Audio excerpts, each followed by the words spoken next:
제가 기도하고 이제 저희 예배를 시작하도록 하겠습니다. 같이 기도하겠습니다.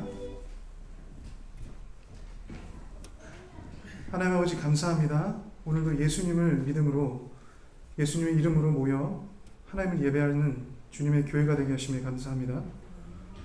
이 자리에서 온전히 주님께서 예배 받으시기를 원하고 주님께서 기뻐하시는 예배가 드려지는 예배가 되기를 소망합니다. 성령님 오시고 역사해 주십시오. 우리의 마음을 새롭게 하시고 우리가 더욱더 주님을 바라보고 신뢰하는 교회 되길 소망합니다. 함께 하십시오. 예수님의 이름으로 기도합니다. 아멘.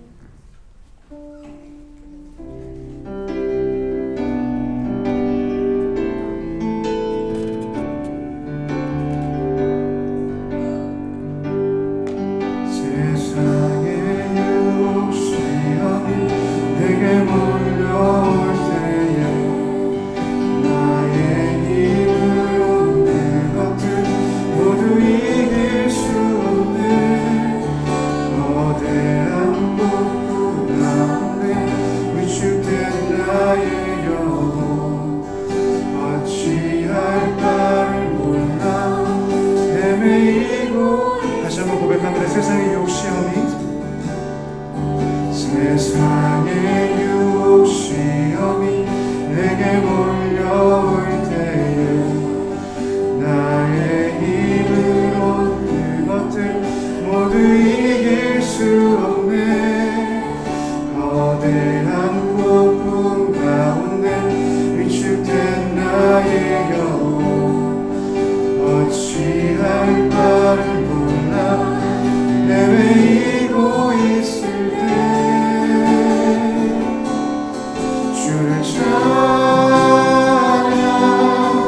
손을 들고 찬양 전쟁은 나에게 속한 것 아니 주를 찬양 손을 들고 찬양 전쟁은 하나님께 속한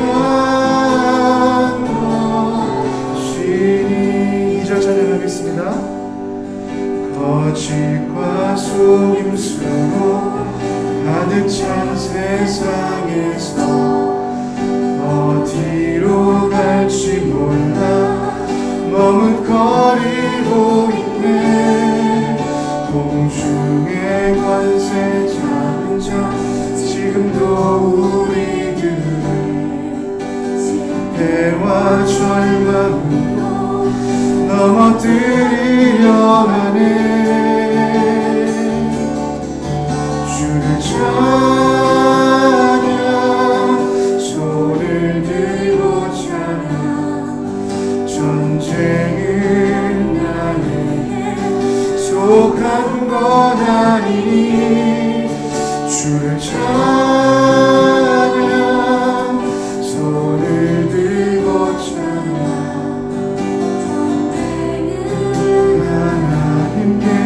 속한 것이니. 3절 찬양합니다.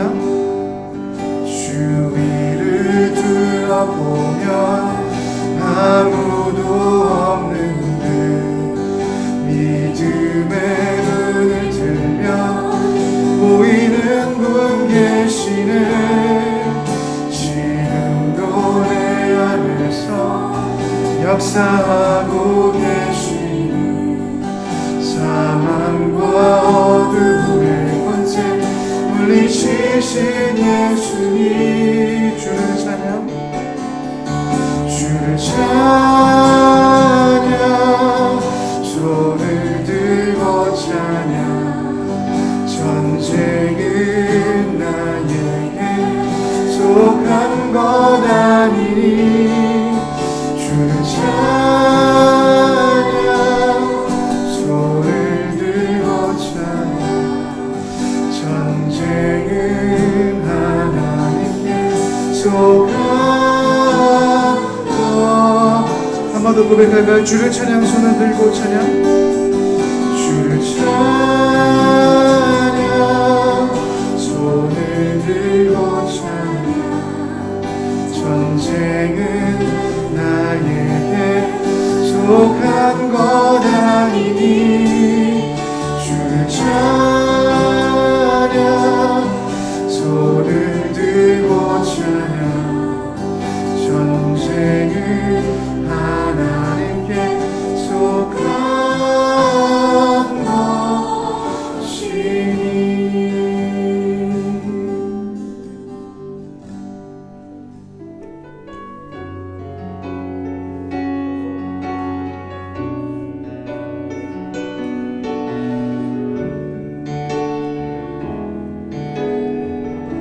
주께 가까이 주께 가까이 날 이끄소서 간절히 주님만 원합니다 채워주소서 주의 사랑을 진정한 찬양들이 소리도 처음부터 고백하면 주께 가까이 주께 가까이 날 이끄소서 간절히 주님만 원합니다 채워주소서 주의 사랑을 진정한 찬양들이 수위도 목마른 나의 영혼 마른 나의 영혼 주를 부르니 나의 맘 만져 주소서 주님만을 원합니다 더 원합니다 나의 맘 만져 주소서 주께 가까이 주께 가까이 날 이끄소서 간절히 주님만 원합니다 채워주소서 주의 사랑을 진정한 찬양들이 수위도 목마른 나의 영혼 마른 나의 영혼 주를 부르니 나의 맘 만져 주소서 주님만을 원합니다 더 원합니다 나의 맘 만져 주 목마른 나의 영혼 마른 나의 영혼 주를 부르니 나의 맘 만져 주소서 주님만을 원합니다 더 원합니다 나의 맘 만져 전심으로 한 번 더 고백하며 나아갑니다. 목마른 나의 영혼 마른 나의 영혼 주를 부르니 나의 맘 만져 주소서 주님만을 원합니다 더 원합니다 나의 맘 만져 주소서 목소리 한번 고백할까요? 마른 나의 영혼 주를 부르니 나의 맘 만져 주소서 주님만을 원합니다 더 원합니다 나의 맘 만져 주소서 우리 시청자가 기도하고 더 다음 찬양했으면 좋겠는데요. 우리가 좀 입을 열어서 하나님께 부르짖었으면 좋겠습니다. 주님, 그렇습니다. 우리가 목마릅니다. 우리가 주님을 정말로 더 알고 만나길 소망합니다. 주님, 우리 교회가 주님을 더욱더 원하고 갈망합니다. 우리의 영혼을 채워주십시오. 우리의 마음을 회복하시고 우리의 영혼을 솟상케 하시고 우리의 신앙을 새롭게 하십시오. 우리가 주님으로 목마릅니다. 우리 시간 잠깐 입을 열어서 통성으로 잠깐 기도했으면 좋겠습니다. 기도하시겠습니다. 하나님 아버지, 감사합니다. 이 시간 주님만을 더욱더 원합니다. 예배를 통해서 더욱더 주님만을 갈망합니다. 우리가 이 시간 목마른 심령으로, 가난한 심령으로 주님께 나아가길 소망합니다. 예배 가운데 더욱더 주님을 만나고자 하는 마음으로 전심으로 나아가길 소망합니다. 주님, 이 시간 우리가 함께 기도하며 나아갈 때 우리 가운데 주님, 우리의 마음이 회복되고 우리의 영혼이 솟게 되고 우리의 신앙이 새롭게 되어서 다시 한번 주님을 새롭게 만나는 우리 예담교회 되게 하십시오. 이 예배가 새로운 주님의 은혜가 있는 예배가 되길 소망합니다. 주님의 말씀이 있는 예배가 되길 소망합니다. 성령의 역사하심이 있는 예배가 되길 소망합니다. 주, 우리가 다시 한번 전심으로 기도하며 나아갈 때 우리 예배를 통하여서 주님을 만나는 역사 있게 하시고 주님으로 온전케 다시 회복되고 주님만으로 만족하는 우리에게 다시 기도합니다. 주님, 우리를 채워주십시오. 주님으로 더욱더 채우십시오. 주님으로 더욱더 채워주시고 주님으로 더욱더 회복하시고 주님으로 더욱더 우리를 온전케 하시고 새롭게 세워주십시오. 우리가 정말로 필요한 것은 주 예수님입니다. 그리고 주님의 복음입니다. 그리고 주님의 말씀입니다. 주님의 성령님입니다. 주님의 그 채우신 은혜입니다. 함께 하십시오.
찬양합니다. 성령이 나를 변화시켜 성령이 나를 변화시켜 모든 두려움 사라질 때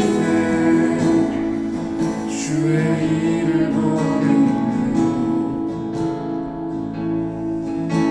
함께한 다른 가운데서 주님만을 알게 되리.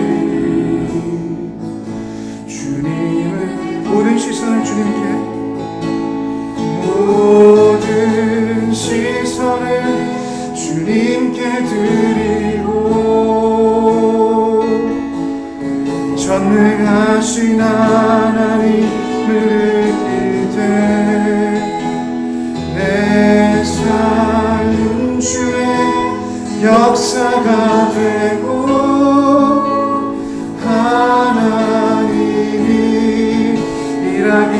모든 시선을 주님께 드리고 모든 시선을 주님께 드리고 살아계신 하나님을 느낄 때 내 삶은 주의 역사가 되고 하나님. 우리 한 번 더 고백하면서 나아가시겠습니다. 모든 시선을 주님께 드리고 모든 시선을 주님께 드리고 살아계신 하나님을 느낄 때 내 삶은 주의 역사가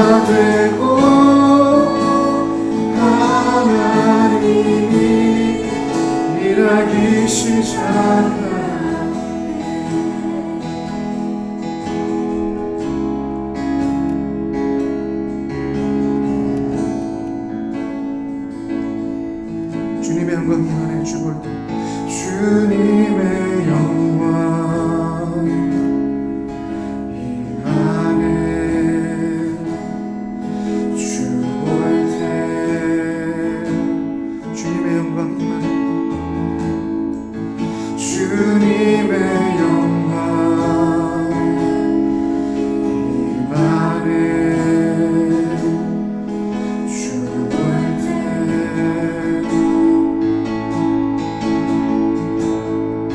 주님의 영광 임하네 주 볼 때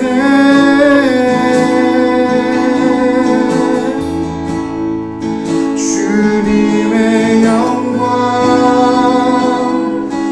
임하네 주 볼 때 모든 시선을 주님께 모든 시선을 주님께 드리고 살아계신 하나님을 느낄 때 내 삶은 주의 역사가 되고 하나 우리 한 번만 더 고백하면서 나아가겠습니다. 모든 시선을 주님께 드리고 모든 시선을 주님께 드리고 살아계신 하나님을 느낄 때 내 삶은 주의 역사가 되고 하나님이 일하기 시작하네. 제가 잠깐 말씀 읽고 잠깐 합심으로 기도하는 시간 다시 한번 가질 텐데요. 요한복음 12장 12절부터 13절 말씀입니다. 그 이튿날에는 명절에 온 큰 무리가 예수께서 예루살렘으로 오신다는 것을 듣고 종려나무 가지를 가지고 맞으러 나가 외치되 호산나 찬송하리로다 주의 이름으로 오시는 이 곧 이스라엘의 왕이시여 하더라. 오늘은 종려주일입니다. 이 시간에는 함께 예수님께 감사하는 기도를 드리면 좋겠습니다. 이렇게 기도했으면 좋겠습니다. 예수님, 저의 죄를 대신해 십자가에서 죽으심으로 저를 용서해 주심에 감사합니다. 주님의 그 은혜를 기억하고 희생당하신 하나님의 순결하신 어린 양이신 예수 그리스도께 감사하고 찬양하며 주님만을 예배하고 주님을 만나는 오늘의 예배가 되게 하십시오. 우리 시간 잠깐 기도하면서 나가시겠습니다. 기도하시겠습니다. 주님 감사합니다. 이 시간 우리를 위해서 저의 죄를 위해서 우리의 죄를 용서하시려고 십자가에서 죽으시고 피를 흘리셔서 우리에게 하나뿐이신 생명을 주시고 우리에게 영원한 생명을 주심에 감사합니다. 주님 이 시간 우리를 대신해서 하나님의 신 지극히 높으신 전능하신 하나님께서 이 낮고 낮은 땅에 오셔서 인간으로서 십자가에서 죽으시고 하나님의 순결하신 어린 양으로서 우리의 죄를 용서하시려고 우리를 지옥 가운데서 구하시고 천국을 영원한 생명을 주시려고 우리를 구원하시려고 십자가에서 죽으심에 감사합니다. 주님 이 시간 그 주님의 은혜를 기억하고 주님께 감사하는 예배가 되길 소망합니다. 예수님 감사합니다. 저의 죄 때문에 죽으셔서 피를 흘리시고 저 대신에 그 십자가에서 죄의 값을 치르심에 감사합니다. 주님 이 시간 우리가 주님만을 찬양하고 주님만을 예배하는 이 시간이 되길 소망합니다. 나의 죄 때문에 희생당하신 그 어린 양을 바라보고 그 십자가를 바라보고 주님을 찬양하는 이 시간 예배 되길 소망합니다. 주님 역사해 주시고 임재해 주십시오. 우리의 마음 가운데 주님께 감사하는 마음이 있고 주님 우리 영혼 가운데 그 십자가에 놀라는 내가 있겠습니다.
기도하겠습니다.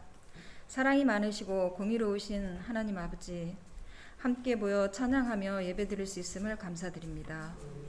이 시간 성령 충만함으로 주님의 이름을 높여드리는 예배가 되게 하여 주시옵소서. 길어지는 코로나 질병과 우크라이나 전쟁으로 많은 사람들이 고통 속에 있습니다. 절박한 마음으로 주님을 찾는 자들마다 위로하시고 잘 극복할 수 있도록 주님의 지혜와 능력을 부어주시옵소서. 주의 말씀은 내 발의 등이요 내 길의 빛이니이다. 예수 그리스도의 거듭만 붙잡는 믿음이 아닌 우리 마음속에 예수 그리스도의 심장이 있는 믿음으로 하나님의 말씀대로 행하고 서로 사랑하며 거듭나길 간절히 원합니다.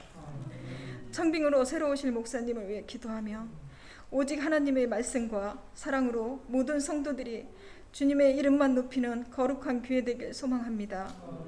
오늘 말씀을 전해주실 원천희 선교사님께 성령님 함께 하시고 선포하시는 말씀으로 주님께 더 순종하는 믿음의 자녀 되게 하시옵소서. 이 모든 말씀 살아계신 우리 주 예수 그리스도 이름으로 기도드렸습니다. 아멘.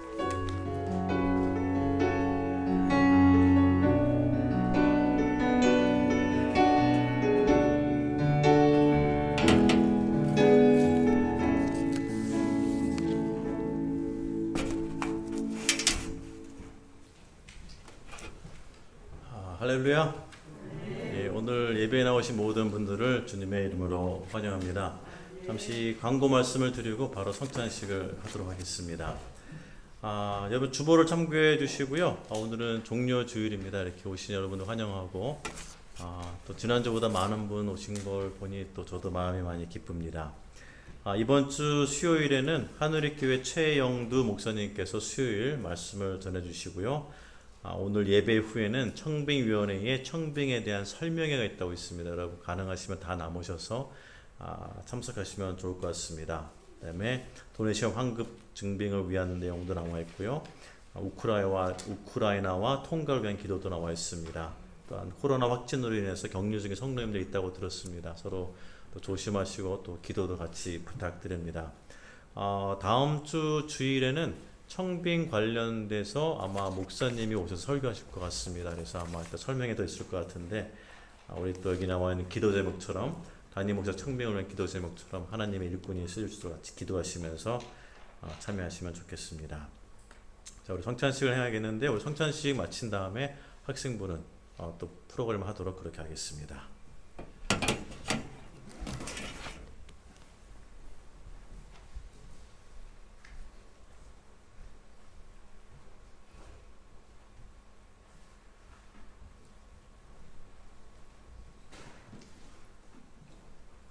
말씀 한 구절 읽어드리겠습니다. 고린도전서 11장에 이런 말씀이 있습니다. 내가 너희에게 전한 것은 주께 받은 것이니 곧 주 예수께서 잡히시던 밤에 떡을 가지사 축사하시고 떼어 이르시되 이것은 너희를 위하는 내 몸이니 이것을 행하여 나를 기념하라 하시고 식후에 또한 그와 같이 잔을 가지시고 이르시되 이 잔은 내 피로 세운 새 언약이니 이것을 행하여 마실 때마다 나를 기념하라 하셨으니 이렇게 말씀을 예수님께서 전하시고 제자들과 같이 성찬식을 나누셨습니다. 그리고 그것이 목요일이었고 그 시간이 얼마 지나지 않아서 예수님은 잡히시면서 고난의 십자가를 지시게 됩니다. 오늘은 종려 주일입니다. 예수님께서 예루살렘에 입성하신 날이고 다가오는 한 주가 고난 주간인데 이 고난 주간은 특히 저희 예수님을 구주로 믿는 모든 성도들에게 상당히 중요하며 의미가 있는 주간입니다. 그래서 오늘 성찬식을 행하게 됐고 다음 주에 청빙에 오시는 목사님께서 설교를 할 예정이셔서 그분에게 성찬식을 하는 건 좀 무리인 것 같아가지고 오늘 이렇게 집행하게 되었습니다. 그래서 성찬식을 이제 행하게 되는데요. 세례를 받으신 분들의 참석을 부탁드립니다. 성찬식은 말씀과 같이 너희가 이 떡을 먹으며 이 잔을 마실 때마다 주의 죽으심을 오실 때까지 전하는 것이라고 말씀하셨습니다. 그러므로 누구든지 주의 떡이나 잔에 합당하지 않게 먹고 마시는 자는 주의 몸과 피를 범하는 죄가 있습니다. 사람이 자기를 살피고 그 후에야 이 떡을 먹고 이 잔을 마셔야 합니다. 주의 몸을 분변치 못하고 먹고 마시는 자는 자기의 죄를 먹고 마시는 것이라고 말씀했습니다. 두 분 분병연들 앞으로 나와주시기 바랍니다.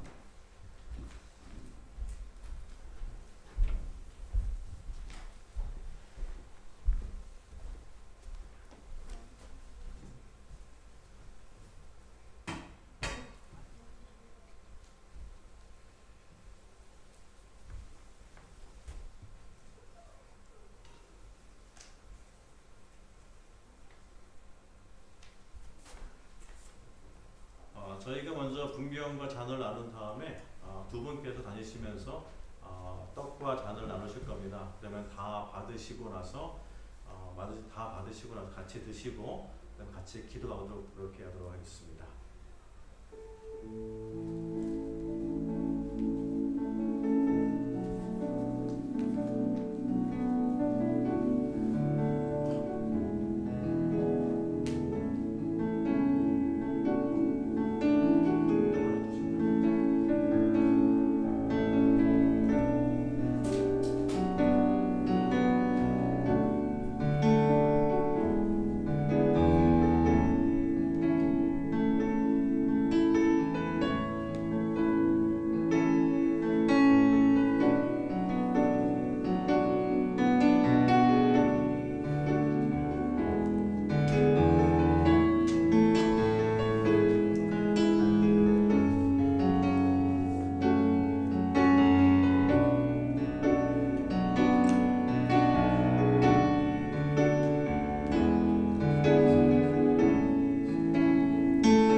받으신 분 계십니까? 손 들어주시면 나눠드리겠습니다.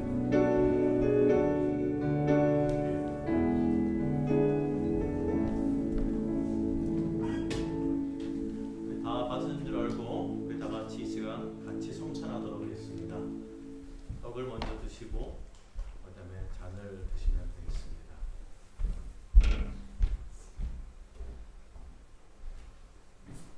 자, 기도하겠습니다. 하나님, 주께서 말씀하신 대로, 주께서 제자들과 같이 행하신 대로 저희도 동참하며 따릅니다.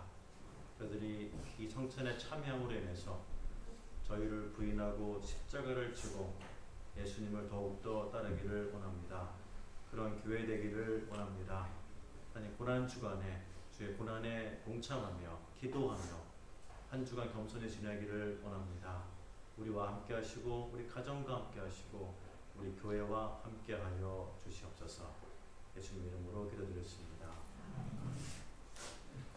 네, 그러면 됐고요. 우리 학생부 있으면 우리 학생부 예배하도록 하겠습니다.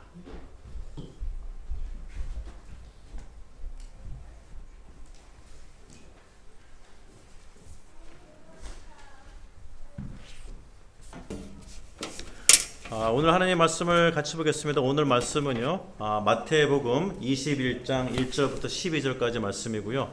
그 말씀을 같이 읽도록 하겠습니다.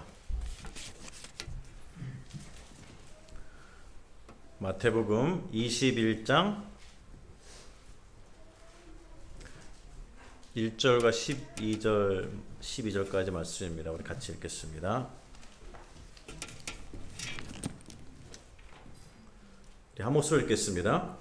그들이 예루살렘에 가까이 가서 감난산 벳바기에 이르렀을 때에 예수께서 두 제자를 보내시며 이르시되 너희는 맞은편 마을로 가라. 그리하면 곧 매인 나귀와 나귀 새끼가 함께 있는 것을 보리니 풀어 내게로 끌고 오라. 만일 누가 무슨 말을 하거든 주가 쓰시겠다 하라. 그리하면 즉시 보내리라 하시니 이는 선지자를 통하여 하신 말씀을 이루려 하심이라. 일렀으되 시온 딸에게 이르기를 내 왕이 내게 임하나니 그가 겸손하여 나귀 곧 멍에 매는 짐승의 새끼를 탔도다 하라 하였느니라. 제자들이 가서 예수님께서 명하신 대로 하여 나귀와 나귀 새끼를 끌고 와서 자기들의 겉옷을 그 위에 얹음에 예수께서 그 위에 타시니 무리의 대다수는 그들의 겉옷을 돌에 펴고 다른 이들은 나뭇가지를 메어 길에 펴고 앞에서 가고 뒤에서 따르는 무리가 소리 높여 이르되 호산나 다윗의 자손이여 찬송하리로다. 주의 이름으로 오시는 이여 가장 높은 곳에서 호산나 하더라. 예수께서 예루살렘에 들어가시니 온 성이 소동하여 이르되 이는 누구냐 하거늘 무리가 이르되 갈릴리 나사렛에서 나온 선지자 예수라 하니라. 예수께서 성전에 들어가사 성전 안에서 예배하는 모든 사람들을 내쫓으시며 돈 바꾸는 사람들의 상과 비둘기 파는 사람들의 의자를 둘러 엎으시고. 아멘. 저희가 오늘 이 본문 말씀이 고난주간의 첫째 날에 해당되는 본문입니다. 이 본문에 보시게 되면은 여러분 잘 아시다시피 예수님께서 나귀를 타시고 예루살렘에 입성하는 것을 볼 수가 있습니다. 지난주에 여러분과 같이 누가복음 9장 말씀을 나누시면서 그 부분을 나눴습니다. 누구든지 나를 따라오려거든 자기를 부인하고 십자가를 지고 그 다음에 따르라고 말씀하셨고, 그 22절에 보시게 되면은 누가복음에서 그런 말씀이 나와 있습니다. 무슨 말씀이 나와 있냐면요, 인자가 고난을 받는다고 말씀하고 있습니다. 그래서 인자가 예루살렘에 들어가시면서 고난을 받으시게 되고 그 받으시는 과정을 통해서 구약 예언의 완성인 구원을 이루시게 됩니다. 그래서 그 누가복음 9장 22절의 말씀을 좀 더 오늘 해석해서 들으시게 되면은요, 이 누가복음 9장 22절은요 이사야 53장으로 해석이 될 수가 있습니다. 그래서 여러분 같이 한번 말씀을 보겠는데요. 전부 다 구약 성경을 좀 펴주시면 좋겠습니다. 구약 성경 이사야서 53장 5절입니다. 이사야 53장은 구약에서 가장 정확하게 인자에 대해서, 그가 받는 고난에 대해서 잘 설명하고 있고요. 이 부분을 복음서에서는 인용하고 있습니다. 우리 이사야서 53장 5절 말씀 같이 읽겠습니다.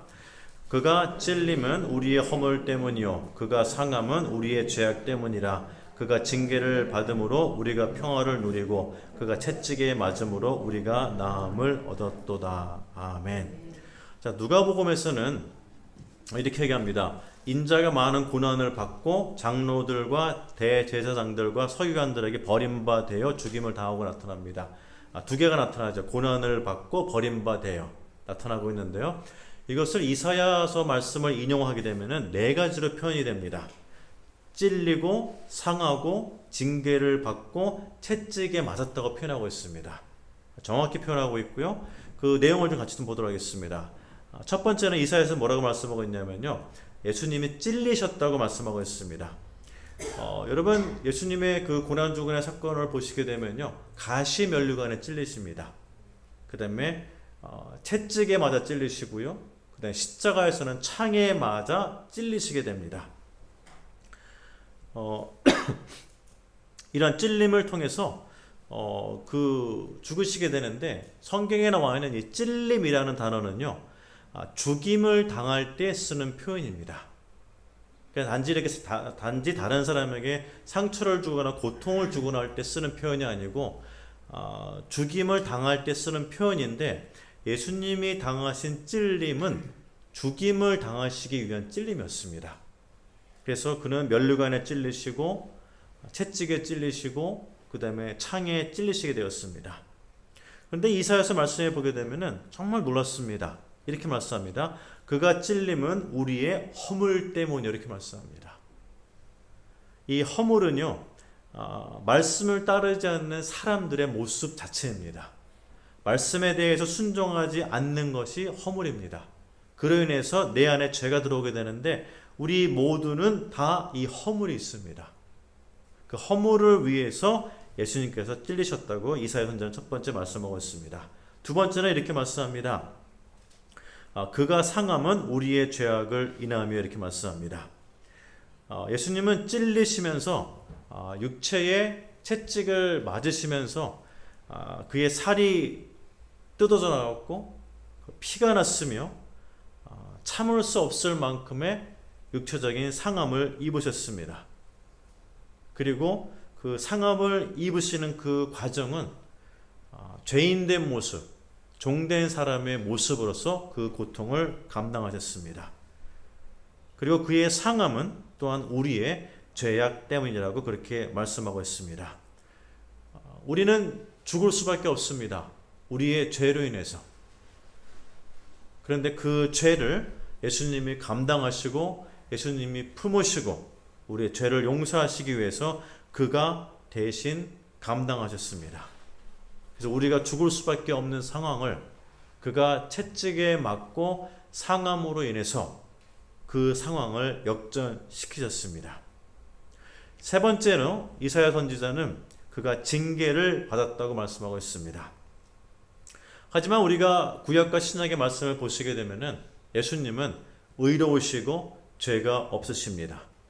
그는 자신의 말이나 행동이나 죄로 인해서 죄를 지으신 적도 없고 징계를 받으신 적도 없고 의로우시며 흠이 없으시며 죄가 없으신 분입니다.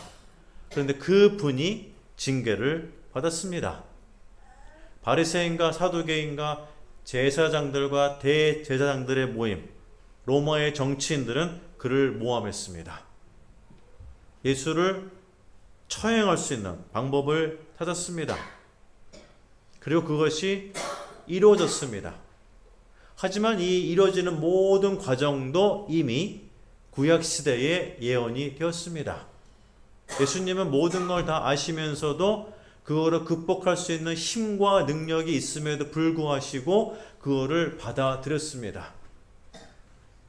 여러분, 이만한 순종이 어디 있을까요? 그거를 받아들였습니다. 그리고 나서 그는 성찬이 끝난 후에 그의 사랑하는 제자 중에 한 명의 배반을 받고 잡히시게 됩니다. 그리고 나서 밤에 재판을 받으시고 그 다음날 금요일날 그는 십자가에 달리시게 됩니다.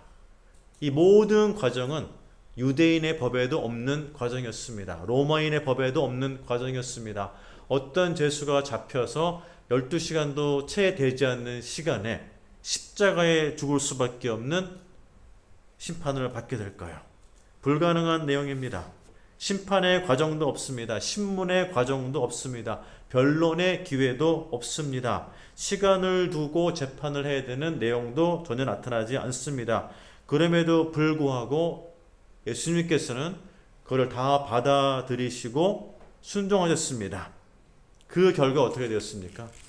말씀은 이렇게 얘기합니다. 그가 징계를 받음으로 우리가 평화를 누렸다고 말씀하고 있습니다. 여기 나오는 이 평화는요, 우리가 무엇을 잘함으로 인해서, 무엇을 가짐으로 인해서 얻을 수 있는 평화가 아닙니다. 내가 무엇을 성취했다고 해서, 내가 돈을 많이 가졌다고 해서, 나의 능력을 인정받았다고 해서, 나의 명예가 올라갔다고 해서 받는 그런 평화가 아닙니다. 이 평화는 죄를 용서받고 주의 자녀가 된 사람만 누릴 수 있는 평화입니다. 영원한 평화입니다. 누구도 이 평화를 가져갈 수가 없습니다. 이것을 예수님께서는 십자가에서 어떻게 했습니까? 징계를 받음으로 이루셨습니다. 그리고 이사야 선지자는 네 번째로 이렇게 말씀합니다. 그가 채찍에 맞았다고 합니다. 죄인이 채찍에 맞아서 십자가에 가는 것은 이미 사람들이 그를 사람 취급을 안 하는 것을 얘기하고 있습니다. 채찍에 맞아서 십자가에 죽는 것은 그 당시에 가장 험한 형벌 중에 하나였습니다. 아마 이것보다 더 심한 형벌은 아마 없었을 것입니다. 이 채찍에 맞으셨다는 것은 예수님께서 죄인으로 종처럼 당한 것을 말씀하고 있습니다. 우리가 맞아야 되는 채찍이었습니다. 제가 맞아야 되는 채찍이었습니다. 그런데 그는 저와 여러분의 죄를 품으시고 우리를 보호하시면서 그는 몸으로 그 죄에 대한 채찍을 스스로 맞으셨습니다. 맞으시는 모습은 죄인의 모습이었습니다. 맞으시는 모습은 종의 모습이었습니다. 여러분이 이사야서에서 이렇게 합니다. 채찍에 맞음으로 우리가 나았다고 말씀합니다. 이 나았다는 단어는요, 히브리 언어에 보시면 라파라는 단어입니다. 이 라파라는 단어는요, 출애굽기 15장에 10가지 재앙이 내릴 때 하나님께서 이스라엘을 구원하십니다. 그러면서 치료라는 단어를 쓰시는데 이 라파의 치료라는 단어하고 우리가 채찍에 맞아서 나음을 입었다는 그 단어하고와 같은 원어적인 의미를 하고 있습니다. 이스라엘의 역사에서 하나님께서 10가지 재앙을 내리시면서 이집트를 심판하시면서 그 가운데 이스라엘을 구원하셨습니다. 똑같이 신약에서는 예수님께서 채찍에 맞으심으로 인해서 하나님께서 우리를 구원하셨습니다. 그가 채찍에 맞음으로 저희는 치료받았습니다. 그가 채찍에 맞음으로 인해서 저희는 구원받았습니다. 그가 채찍에 맞음으로 인해서 우리는 회복되었습니다.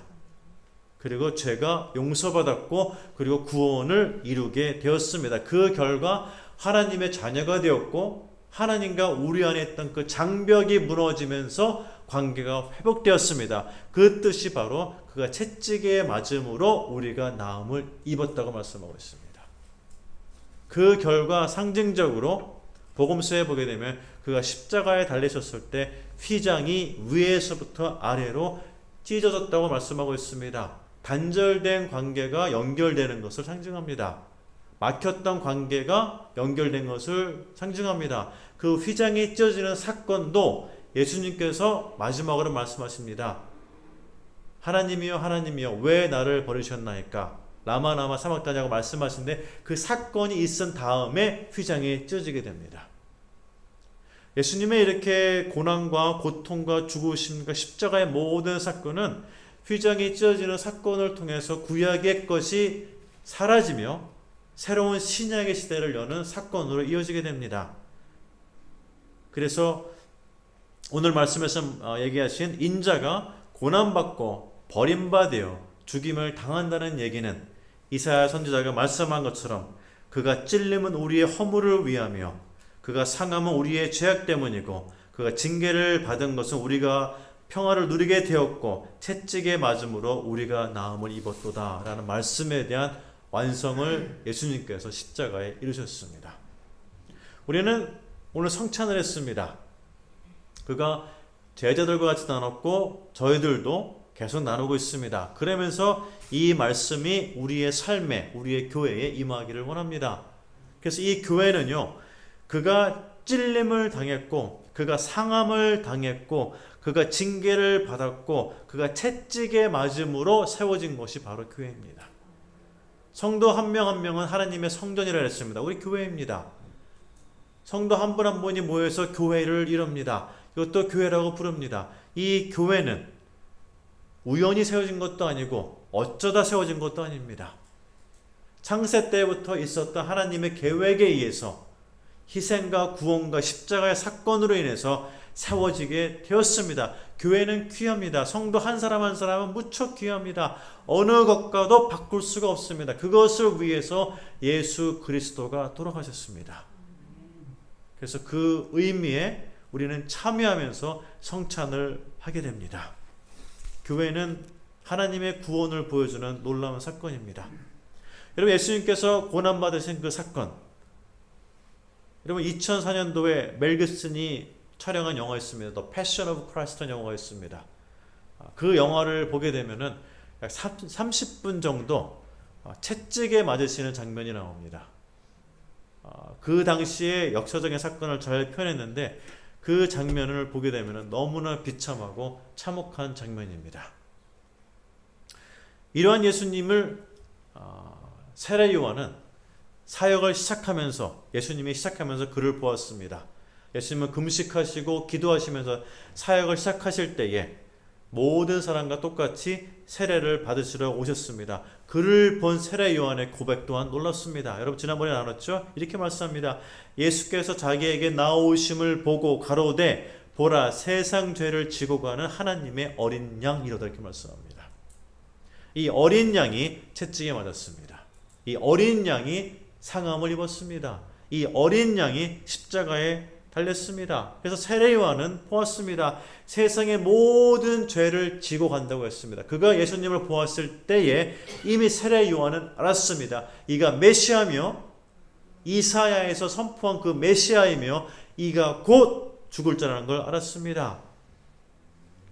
그러면서 그는 이 표현을 씁니다. 하나님의 어린 양. 하나님의 어린 양은 희생 제물로 드려지는 양입니다.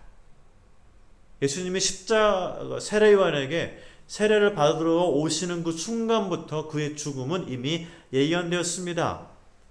그는 어린 양처럼, 구약의 제사물처럼 피를 흘리면서 깨끗한 상태에서 드려졌습니다. 십자가에서 드려졌습니다. 세상의 죄를 다 품었습니다. 구약에서 어린 양을 드립니다. 제가 죄를 지었습니다. 제사장에 가서 고백하면서 어린 양을 드립니다. 제사장은 피를 빼고 그것을 번제물로 드렸습니다. 똑같은 과정을 거치면서 예수님도 돌아가셨습니다. 그래서 세례 요한이 예수님을 볼 때 뭐라고 표현합니까? 세상 죄를 지고 가는 하나님의 어린 양이라고 표현합니다. 이러한 예수님께서 21장 오늘 본문에 보시게 되면은 예루살렘에 들어가십니다. 처음 시작할 때는 세례 요한을 통해서 세례를 받았습니다. 시간이 많이 지났습니다. 많은 사람이 알았습니다. 3년 동안에 기적을 행하셨고 치유하셨고 말씀을 선포하셨고 5,000명도 먹이시고 12명 70명을 보내서 기적도 행하시고 치유하시고 귀신도 내어쫓으시고 이제는 이스라엘과 유다와 사마리아에 모르는 사람이 없습니다. 그의 옷자락만 만져도 나은 사람이 있었습니다. 기도만 해도 죽은 사람이 일어났습니다. 이 소문이 전체 왜 퍼지지 않았겠습니까? 그 6월절 이스라엘에 흩어져 있는 8세기부터 나갔던 돌아오지 못했던 많은 사람들이 6월절이 되면 다 들어오게 됩니다. 이스라엘은, 예루살렘은 거기에 사는 사람과 해외에서 온 사람들로 인해서 최소한 200~300만 명이 모였다고 합니다. 1년의 가장 큰 행사입니다. 그때에 예수님께서 나귀를 타고 예루살렘에 들어가십니다. 그는 오늘 본문에 보시게 되면은요, 여러분 다시 이제 마태복음을 하겠습니다. 마태복음 21장에 보시게 되면은요, 우리 4절 4절과 5절 우리 같이 한번 읽어보겠습니다. 이렇게 나와 있죠. 같이 읽겠습니다. 4절이요.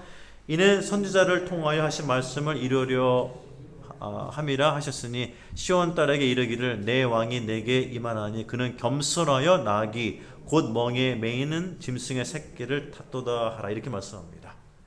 태어나실 때도 동물이 있는 마혹간이었습니다. 겸손의 상징이었죠. 왕으로서 예루살렘에 들어가실 때도 많은 사람들이 환영했지만 그는 뭘 탔습니까? 겸손하여 이렇게 말씀하고 있습니다. 예수님의 모습이었습니다. 그는 섬기러 오셨습니다. 어린 양으로 오셨습니다. 그의 모습을 잘 나타내고 있습니다. 그래서 그가 이스라엘에 들어가자 많은 사람들이 그를 환영합니다. 어떻게 나옵니까? 여러분 우리 9절 말씀을 한번 읽겠습니다. 8절이죠. 8절 읽겠습니다. 무리의 대다수는 그들의 겉옷을 길에 펴고 다른 이들은 나뭇가지를 베어 깔고 앞에서 가고 뒤에서 따르는 무리가 소리 높여 이르되 호산나 다윗의 자손이여 찬송하리로다. 주의 이름으로 오시는 이여 가장 높은 곳에서 호산나 하더라. 여러분, 예수님이 탄생하셨을 때 천사가 뭐랬습니까? 가장 높은 곳에서 나와 있었죠. 구약에서 뭐라고 얘기했습니까? 가장 높은 곳에서 오실 자. 지금 사람들이 뭐라고 얘기하고 있습니까?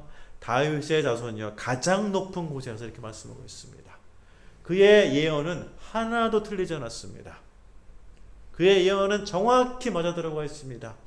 그래서 그의 기적을, 예수님을 눈으로 본 사람들을 포함해서 직접 체험한 모든 사람과, 그를 이름을 들었던 모든 사람들과, 그를 처음 본 모든 사람들이 길거리로 모였습니다. 여러분, 이거 한번 상상해 보시기 바랍니다. 예수님이 하버브리지를 건너서 시티로 가십니다. 근데 시티 맞은편 쪽에 오클랜드 인구가 다 모였습니다. 여러분, 어떻게 생각하십니까? 오클랜드 인구가 다 모여서 소리를 지릅니다.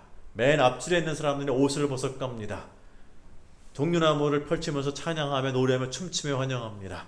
사람들이 소리를 지르기 시작합니다. 처음에 몇천 명 하겠죠. 몇만 명 하겠죠. 몇십만 명 하겠죠. 여러분, 어떻습니까? 그런 광경으로 들어갑니다. 왕을 맞이하는, 하나님을 찬양하는 사람들의 목소리가 나왔습니다. 하지만 이 고난주간은 구약의 예언이 이루어지는 사건입니다. 다른 반응을 보인 사람들도 있었습니다. 10절에 나옵니다. 여러분, 뭐라고 나옵니까? 같이 읽겠습니다. 온 성에 소동하여 이르시되 이는 누구냐 하거늘 무리가 이르되 갈릴리 나사렛에서 나온 선지자 예수라 하니라. 이렇게 얘기를 합니다. 그러면서 어떤 사람들은 이 소리를 정치적으로 해석하기 시작했습니다. 이 환영을 종교적으로 해석하기 시작했습니다. 자기들의 가지고 있는 권력과 종교로, 문화로 된 것에 의해서 위협으로 보았습니다. 너무나 커졌습니다. 긴장감이 흐르는 한 순간입니다. 갈릴리 나사렛에서 나왔다고 했는데 이제는 그의 인지도가 갈릴리를 넘어서 전체로 퍼져나간 것을 보게 되었습니다. 예수님은 이런 모든 과정을 통해서 그가 십자가에 달리시는 것을 아셨습니다. 그리고 나서 그는 한 가지 중요한 일을 합니다. 예수님은 복음서에 보시게 되면은 모든 마을을 방문하십니다. 방문하실 때마다 방문하는 곳이 성전입니다. 성전에 들어가서 말씀을 읽습니다. 성전에서 기도합니다. 성전에서 예배드립니다. 성전에서 디베이트도 합니다. 논쟁도 합니다. 성전에서 기도합니다. 그런 모습으로 그가 하나님 나라 백성의 상징인 예루살렘 성을 들어갑니다. 성전을 들어갑니다. 기도하기 위해서 들어갑니다. 마지막 5일을 준비하기 위해서 들어가셨습니다. 하지만 그가 본 것은 무엇이었습니까? 12절 같이 읽겠습니다. 예수께서 성전에 들어가사 성전 안에서 매매하는 모든 사람들을 내쫓으시며 돈 바꾸는 사람들의 상과 비둘기 파는 사람들의 의자를 둘러 엎으시고 말씀합니다. 여러분, 예수님께서 이 장면을 보시게 되면요, 지금 이 순간 전까지 모든 복음서에서 예수님이 화를 내시면서 노하신 장면 가운데 이것을 앞서가는 장면이 있을까요? 제자 베드로에게 얼마 전에 사탄아 내 뒤로 물러가라, 네가 하나님의 말을 하는 것이 아니고 사람의 말을 한다고 말씀하셨는데 그 대상은 제자였습니다. 지금은 일반 사람들입니다. 예수님은 그의 사역과 말씀 선포와 기적과 이적을 통해서 사람들이 그를 메시아로 보기를 원하셨고 구원이 임한 것을 보기를 원하셨습니다. 하지만 그의 눈에 비친 예루살렘의 모습은, 종교 지도자들의 모습은, 예비하는 자들의 모습은 이미 비즈니스하는 사람의 모습으로 바뀌었습니다. 그래서 그가 하신 것이 둘러 엎으셨습니다. 저는 이 말씀을 늘 묵상할 때마다 그런 생각을 합니다. 우리는 예배를 드리면서, 찬양을 드리면서 교회에 와서 예배를 드리게 됩니다. 우리는 주님을 환영합니다. 찬양합니다. 찬양도 드렸습니다. 기도도 드립니다. 물질도 드립니다. 하나님의 임재 가운데 나아가는 것이 예배입니다. 그런 하나님께서 성령을 통해서 내 안에 들어오시게 되면은 혹시 내 안에서 이 말씀과 같이 상과 의자를 둘러 엎으셨듯이 혹시 저와 여러분 안에 둘러 엎으실 것이 없는지, 저는 이 말씀을 읽을 때마다 그 생각이 듭니다. 내 안에 하나님이 원하시지 않는 모습이 있는지, 하나님이 원하지 않는 생각이 있는지, 하나님이 원하시지 않는 말씀을 떠난 가치관이 내 안에 있는지, 예수님께서 이 안에서 같이 예배 드리시게 되면은 그가 예배를 드릴 수 있으실지, 아니면 뒤 엎으시면서 이런 반응을 보이실지, 이 말씀은 늘 저에게 위로와 도전이 됩니다. 저에게 바운드리를, 가이드라인을 형성해 줍니다. 선교할 때도 마찬가지였습니다. 이런 일을 하고 저런 일을 하고 이런 결정을 하고 저런 결정을 하고 재정을 이렇게 쓰고 이렇게 씁니다.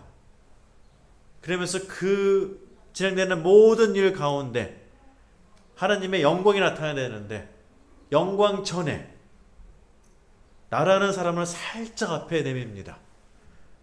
한 번쯤은 칭찬받고 싶습니다. 한 번쯤은 제 이름이 나오기를 기대합니다. 한 번쯤은 나에 대해서 좋아하는 말을 듣기를 원하는 마음이 나도 모르게 쑥 올라오게 됩니다. 하나님이 앉아야 되는 그 자리와 받아야 되는 그 감사의 자리에 제가 가려고 합니다. 이 말씀들을 보셨다고 하게 되면 그는 그것을 둘러 엎으셔서 그냥 한 번에 부수어뜨렸을 것입니다. 하나님의 성도 여러분, 예수님께서 저에게 말씀하셨습니다. 자기를 부인하고 십자가를 지고 나를 따라오라 했습니다. 우리 안에 하나님이 원하시지 않는 것, 말씀을 벗어난 것, 그게 뭐였습니까? 그것 때문에 그가 채찍에 맞았고, 그것 때문에 그가 상함을 당했습니다. 그것 때문에 그가 고통을 당했습니다. 사랑하는 예담교회 성도 여러분, 종려주일과 다음 주 부활절이 다가옵니다. 한번 이 말씀을 묵상하시면서 우리 모두의 삶을 한번 돌아보지 않으시겠습니까? 우리의 모든 삶입니다. 눈에 보여지는 것, 눈에 보이지 않는 것, 내 마음속에 쌓아둔 것, 깊이 비밀 같은 것, 그 모든 것, 내가 움켜쥐고 있는 것, 내가 꼭 잡고 있는 것, 내가 우선순위를 먼저 두고 있는 것. 그렇지 않게 되면은 예수님이 십자가에 돌아가시는 그 순간에도 제자들이 숨었습니다. 예수를 아냐고 3번을 물어봤지만 3번을 부인했습니다. 여러분, 저와 여러분이 제자였다고 하게 되면은 그 자리에서 어떻게 반응할 것 같습니까? 베드로에 대해서 저희도 손가락질하며 어떻게 그럴 수 있냐고 3년을 따라다니면서 기적과 이적과 그리스도의 사랑을 다 받으면서 수제자처럼 지냈는데 마지막 그 순간에 한 번도 아니고 두 번도 아니고 3번의 기회를 줬는데 그가 부정했습니다. 저와 여러분, 과연 그 상황에 들어가면은 베드로와 다를 수 있을까요? 그때 모습도 드러내지 않은 10명의 제자들 지금 어디 있습니까?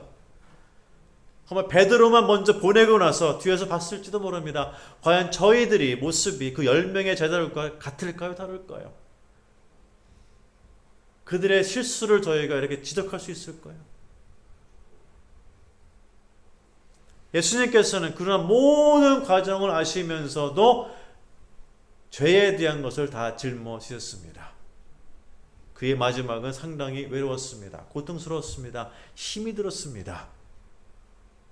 그 모든 것을 통해서 완성하시고 이루신 것이 바로 구원과 바로 교회입니다. 그래서 교회는 소중합니다. 그래서 교회의 사명은 복음을 전파하는 것입니다. 교회의 사명은 예수 그리스도가 하신 일을 이루는 것이 교회의 사명입니다. 그래서 그 사명을 위해서 우리가 부인하고 십자가를 지고 예수를 따르게 됩니다. 그 성도들의 공동체가 바로 교회입니다. 그래서 피로 사신 교회라고 말씀합니다. 그 안에서 예배를 드리는 것이 바로 저와 여러분입니다. 여러분 얼마나 놀라운 소식입니까? 이게 복음입니다. 그래서 이 복음을 땅끝까지 선포하라고 했습니다. 그래서 교회에서는 선교사도 파송하고 보내고 후원하고 지역사회도 섬기면서 복음을 전하고 있습니다. 언제요? 내가 다시 올 때까지 나를 기념하라고 했습니다. 그래서 우리는 매번 기념합니다. 매번 말씀을 듣습니다. 매번 부인하며 따라가기를 원합니다. 실수합니다. 그래도 사랑의 예수님은 우리를 품으십니다. 우리가 좌절할 때요, 성령을 통해서 강하고 담대하라고 하시면서 우리에게 힘 주십니다. 그는 우리가 이 세상에서 강하고 담대하게 설 수 있도록 가장 힘이 있으며 능력이 있으며 권능이 있는 성령을 이미 보내주셨습니다. 그가 우리를 도우십니다. 그가 예수님을 도우셨습니다. 그가 땀을 핏방울처럼 흘릴 때에도 성령이 그를 도우셨습니다. 십자가에 계실 때에도 그를 도우셨습니다. 부활할 때도 그를 도우셨습니다. 그가 천국으로 가시면서 내가 너희에게 보혜사를 보낸다고 하시면서 기도를 통해서 오순절에 보내셨고 그 성령이 지금까지 우리와 함께 하십니다. 아멘. 그 성령을 통해서 이 교회가 성장합니다. 그 성령을 통해서 우리 한 사람 한 사람이 나를 부인하고 십자가를 지고 그를 따르게 됩니다. 사랑하는 성도 여러분, 이 말씀을 더 묵상해 주시기 바랍니다. 더 기도하시기 바랍니다. 예수님이 내 안에, 내가 예수님을 환영하는데, 들어오기를 원하는데, 예수님이 내 안에 들어와서 나의 마음과 나의 생각과 나의 가치관과 나의 느낌과 나의 삶의 모든 것을 보았을 때 그도 말씀과 같이 나의 삶을 뒤집지 않으실까? 여러분 다시 한번 묵상하시면서 기도하시면서 일주를 살아가시는 우리 모두가 되기를 주님의 이름으로 축복합니다. 우리 시간에 말씀을 묵상하고 생각하면서 기도하도록 하겠습니다. 하나님, 예수님께서는 모든 걸 다 아시면서 모든 걸 다 받아들이면서 순종하시면서 예루살렘에 들어가셨습니다. 그리고 그 결과 저희도 구원받았습니다. 우리 안에 계심을 믿습니다. 하나님, 나의 삶이 말씀과 같이 되기를 원합니다. 내 안에 하나님이 원하시지 않는 것이 무엇입니까? 내가 보게 하시고 알게 하시고 느끼게 하시며 하나님, 예수님이 그거를 엎으셨듯이 저도 그 죄악된 것을 엎어서 무너뜨려서 내 삶에서 없어지게 할 수 있도록 하나님 인도하여 주시옵소서. 하나님, 우리 예담교회가 기도합니다. 하나님의 교회의 성도들이 기도합니다. 하나님의 백성이 기도합니다. 하나님, 우리의 기도를 받아 주시옵소서. 다 같이 통성으로 기도하도록 하겠습니다. 하나님 아버지, 기도합니다. 주의 은혜가 우리와 함께 하기를 원합니다. 주의 능력이 우리와 함께 하기를 원합니다. 하나님께서 우리와 함께 하셨는데, 하나님 우리의 죄를 용서하셨는데, 채찍의 맞음으로 우리가 나음을 입었는데, 하나님 그 나음을 입은 자의 모습이 아닌 것이 나타납니다.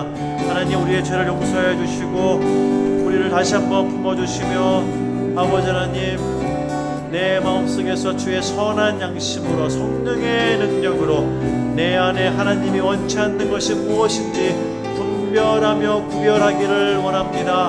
아버지 하나님, 인도하여 주시옵소서. 예단교회를 축복하시며 사랑하시며 이 모의 교회의 모습 가운데, 하나님 이 교회의 모습 가운데 예수님이 원치 않는 모습, 말씀에 맞지 않는 모습, 행동들이 있습니까? 하나님, 이 시간 기도하니 오늘 기도로서 그것을 물리치기를 원합니다. 오늘 기도로서 그것을 극복하기를 원합니다. 모든 성도들이, 모든 교인들이 하나님 오늘 결단하게 하시며 교회를 해서 기도하게 하시며 헌신하기를 원하오니 아버지 하나님 인도하여 주시옵소서. 아버지 하나님 인도하여 주시옵소서. 하나님 감사합니다. 가장 높은 곳에서 가장 낮은 곳으로 오셔서 죄인으로 종으로 십자가에서 우리의 죄를 위해서 돌아가셨습니다. 하나님, 저희는 나음을 입었습니다. 저희는 구원을 받았습니다. 저희는 평화를 누리게 되었습니다. 하나님, 십자가를 통해서 우리에게 주신 이 평안함과 나음과 이 위로함이, 이 구원이 우리 안에서 성령 충만함을 통해서 넘쳐날 수 있도록 인도하여 주시옵소서. 하나님, 저희 예단교회를 사랑하시고 예단교회를 품으시며 예담교회를 위로하심을 믿습니다. 하나님, 우리 교회를 위해서 기도합니다. 교회에 기도 제목이 있습니다. 인도하옵소서. 하나님, 우리 눈과 귀를 열어 하나님의 뜻을 분별하며 기도할 수 있도록 하나님 인도하여 주시옵소서. 저희도 고난주간에 나를 부인하며 십자가를 지고 예수를 따르는 일에 더욱더 헌신하며 믿음을 더 강건히 하기를 원합니다. 하나님, 결단이 헌신하는 모든 성도들을 품으시며 그들에게 성령의 위로하심을 더욱더 베풀어 주시옵소서. 지금은 우리 주 예수 그리스도의 은혜와 하나님의 사랑과 성령의 교통하심이 오늘 말씀을 듣고 말씀대로 행하며 말씀을 받아들이고 그 말씀에 믿음을 더하기 원하는 모든 성도들 위해 지금부터 영원까지 함께 있을지어다.